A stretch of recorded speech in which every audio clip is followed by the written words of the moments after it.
ఉమ్, దీనికి అర్థమైందా ఏంటి ఏంటి డౌట్స్ ఉన్నాయా అంటే ఇక్కడ ఇతను చాలా బాగా చెప్తున్నారు విషయం. ఎందుకంటే మనం చూడండి వాళ్ళ విగ్రహానికి పవర్ ఉందని వాళ్ళ అంటే ఇంకో ఊరు వెళ్ళి అక్కడ చెప్పాను కదా ఈ మధ్య. అదంతా కూడా మధ్యలో వెళ్ళి పెట్టినవి, ఇదేమో శాశ్వతం కాదు. అవి ఏంటంటే ఆ క్షణంకి ఆ క్షణం మారుస్తూ ఉంటాయి. అంటే ఆ, అది మనం గ్రహించకుండా వివేకం వాడకుండా మనం కూడా అందరిలాగా ప్రవర్తిస్తున్నాం. అందుకే సనాతనం శాశ్వతత్వం అన్నది అసలు ఈ జన్మ కేవలంగా శాశ్వతమైన ఆత్మను తెలుసుకోవడానికే గాని అశాశ్వతమైన వాటి కోసం రాలేదు. అది మనం గ్రహించాలి. అంటే ఆ శాశ్వతమైన ఆత్మతత్వాన్ని, అదే సత్యము, అదే పరబ్రహ్మ స్వరూపం, అదే దైవం, అది రియలైజ్ చేయడానికి వచ్చింది. కానీ ఇలాగ ప్రాపంచిక సుఖాల కోసం ఈ దేవుడికి ఆ దేవుడికి పరిగెట్టంటూ మధ్యలో ఎవరో చెప్తూ ఉంటారు, అవి పట్టుకుంటున్నాం మనం, వాటిని పట్టుకుని వేలాడుతున్నాం. అర్థమైందా? అంటే అక్కడ మన విచక్షణ వాడాలి అని ఆయన చెప్తున్నారు. మనకి ఏది శాశ్వతమైన విషయం అనే విచక్షణ మనం వాడాలి.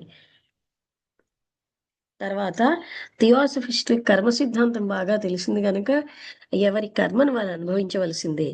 ఏ దేవత వల్ల కర్మ పోదు. అలాంటి దుష్కర్మ మనకి ఫలితాలు అక్కర్లేదంటే దుష్కర్మ చేయడం మానేయాలి. అంటే మలయాళం స్వామి గారు సద్గురువు గనుక క్లియర్ గా చెప్తున్నారు అన్ని విషయాలు. అంటే ఇలాంటివన్నీ మధ్యలో పెట్టుకొస్తున్నాయి, వీళ్ళు పెడుతున్నారు. అదే విధంగా తత్వ విధానంద గారు కూడా చెప్తారు. అలాంటి సద్గురువులే ఇలాంటి వాక్యాలు చెప్పగలరు. మధ్యలో మనం ఏమనుకుంటాం, అసలు సద్గురువులకి మనం గ్రహించకుండా ఎవరో గురువులని నమ్మి వాళ్ళు చెప్పినవి ఆచరిస్తూ జీవితం అంతా గడిపేస్తాం. ఎందుకంటే ఇహలోక ఫలితాలు చూపిస్తూ ఉంటే మనం కూడా అవే ముఖ్యం అనుకుని జీవించడం బట్టి మనం అలా జీవిస్తున్నాం. డౌట్ అడుగుతారా? ఎవరైనా చెప్తారా?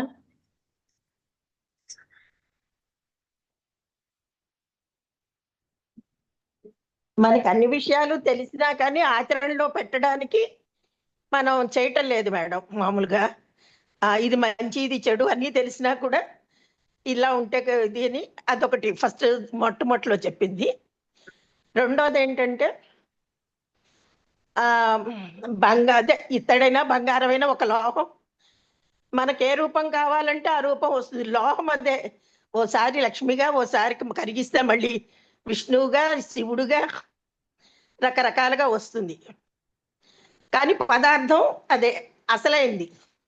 అని చేతంటే మన ఇహలోక సౌకర్యాల కోసం తాత్కాలికంగా ఎవరో ఆ స్వామీజీలను ఈ స్వామీజీలను లేదనుకుంటే అక్కడేదో గుళ్ళో ఏదో జరిగిందనో వెళ్తూ ఉంటాం. కానీ కర్మఫలం అనుభవించాలి మనం. అవును. అంటే అది శాశ్వతమైనవి కావు. ఒకరు వచ్చి ఇక్కడికి వెళ్ళని చెప్తారు, ఇంకోరు వచ్చి ఇంకోటి అని చెప్తారు, ఇలా మారుతూనే ఉంటాయి. ఎందుకేంటంటే మనం తప్పు చేయకుండా ఉండడం ముఖ్యం. తప్పులు చేయకుండా ఉండడం ముఖ్యం అండి అన్నింటిలోకి. అవును. దుష్ఫలితాలు రాకూడదంటే వెళ్ళి దైవాన్ని ప్రార్థించడం కాకుండా మంచి సంకల్పాలు రావాలని ప్రార్థిస్తే చాలు. అవును, అవును. పని చేసేసి అంటే ఎక్కువ పెట్టిన బాణం లాగా పని చేసేస్తే ఫలితం వస్తుంది. అది ఎలాంటి పని చేస్తున్నాం అన్నది ముఖ్యం అండి. మంచి చేస్తున్నావా చెడు చేస్తున్నావా ఆలోచించుకుని మంచి పనులు చేయడం మంచిది.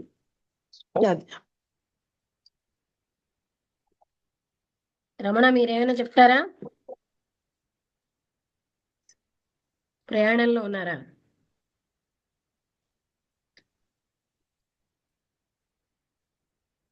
నారాయణ గారు నమస్తే మేడం గారు. నమస్తే, చెప్పండి. ఇప్పుడు మా మేడం గారు చెప్పారు కదా ముందుగా, మన ఆలోచనలు పనులు అని మనం ఏ విధంగా ఆలోచిస్తుంటే మనకి ఆ విధమైనటువంటి ఫలితాలు వస్తాయి అన్నది. ముందు ఒక డౌట్ అడిగారు కదా, మనం మంచి కర్మలే చెయ్యాలి అంటే ఏంటి అనేసి. మంచి కర్మలు అంటే ముందు మన ఆత్మ కోసమా, మన శరీరం కోసమా, లేదంటే భౌతిక సుఖాల కోసమా అనేది మనం ఆలోచించుకోవాలి కదా అక్కడ. అవును. అప్పుడు దేనికోసం ఏదైతే అయితే మనం చేస్తానో ఆత్మతత్వానికి లీడ్ చేస్తుందో అవే మంచి కర్మలు. అది అది ఆ పాయింట్ అక్కడ మనకి అవసరం అనేసి నాకు అనిపించింది.